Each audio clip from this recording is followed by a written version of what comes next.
Before you begin your installation, there are a few things that you'll want to check. Clear your base area of anything that might get in the way during assembly. This includes any overhanging bushes and branches. For this installation, we're installing onto a raised wooden framework to help protect the building from damp and insects. We would always recommend installing on a dry day with a minimum of 2 people. For this installation, you will need a screwdriver, a drill, a hammer, a tape measure, a ladder, and a Stanley knife or cutting tool. Start off by removing the transportation blocks from each of the panels. They're nailed in, so give them a hard knock to remove them.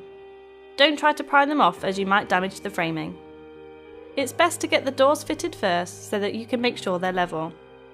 Line them up flush with the frame and place the hinges at the top, middle and bottom so they line up with the framing nails. Pre-drill through each of the screw holes to prevent the timber from splitting, and then secure each hinge in place using the 30mm screws provided. Repeat this for all 6 hinges. Place the floor panel down onto your prepared base and make sure that the bearers are flush with the supports. Start the main body of the installation with the rear gable and one of the sides to form an L-shaped join. Align the panels at the corner so that the framing pieces are firmly against each other and the bottom framing sits flat on the edge of the floor. Make sure to pre-drill all screw holes throughout this installation. It can take time but will prevent unnecessary damage to the timber. Secure the panels at the top, middle and bottom of the framing with screws. You can now bring in the other side panel and repeat this for the corner framing. Secure the front in the same method, screwing at the top, middle and bottom of each side with 50mm screws. With all the walls up, it's time to work on the roof. Starting with the ridge bar, line an L bracket up with the end of the bar and pre-drill through each hole. Secure a bracket onto each end of the bar with 20mm screws and place it at the apex between the 2 gables, flush with the top of the framing. Screw through the bracket and secure it at each end. With the ridge bar installed, the next step is to prepare the roof boards. Place the panels flat on the ground. We found using an eaves frame to prop up one end made it much easier to secure the framing.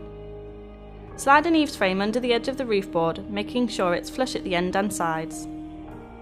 Secure each frame along the edge through the roof board with 30mm screws at each end and the middle.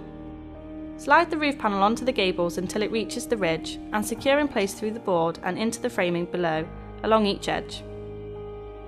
This will create an overhang for your felt. Repeat this for the other panel. Now that the roof is on, you want to secure the framing of your building down to the floor to prevent any movement. Pre-drill and screw down into the framing at equal intervals using 50mm screws. With the felt, either measure the length of your roof with a tape measure, adding a few extra inches either end for overhang. Use a Stanley knife or cutting tool to cut the felt for a nice clean finish. For this building, you will need 2 strips of equal length as well as the capping felt. Roll the felt out along the roof and position it so that you have at least 2-inch overhang on all sides. Tack the felt at the top 2 corners to prevent any movement and secure them all around, making sure that the felt is pulled firmly to prevent wrinkles. Repeat this for the other side of the roof and then roll out your capping felt. This should overlap your 2 pieces and can then be tacked along the length of the roof on either side. With the roof finished, it's time for the trims. Align the corner trims over the side panel framing and then secure in place at the top, middle and bottom with 30mm screws. Repeat this for all 4 corners before moving on to the fascia boards. Fold the felt down so that it is sandwiched firmly between the fascia and the edge of the roof. Secure these at each end and the middle and repeat for all 4 fascias. For the finial, make sure to pre-drill the screw holes to prevent splitting and position over the fascia joint.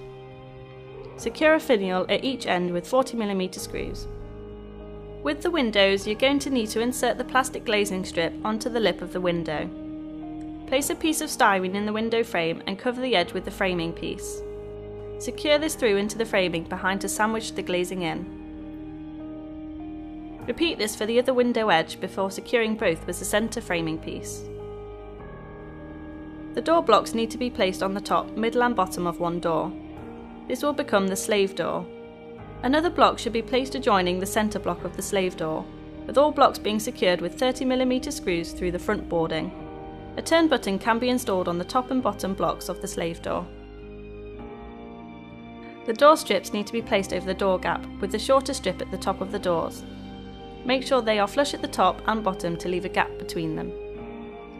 Secure into the master door along each strip, lining the screws with the internal framing. The last turn button is installed on the slave door between the two strips to prevent the door from swinging open with a black 30mm screw. Now that your shed is installed, you'll want to treat it with a good quality timber preservative to keep it protected throughout the year. Once you've done this, score around the edge of the window framing with a sharp knife on both the inside and outside of the window glazing. You should then be able to peel the protective plastic off the window. For more installations, please check out the other videos on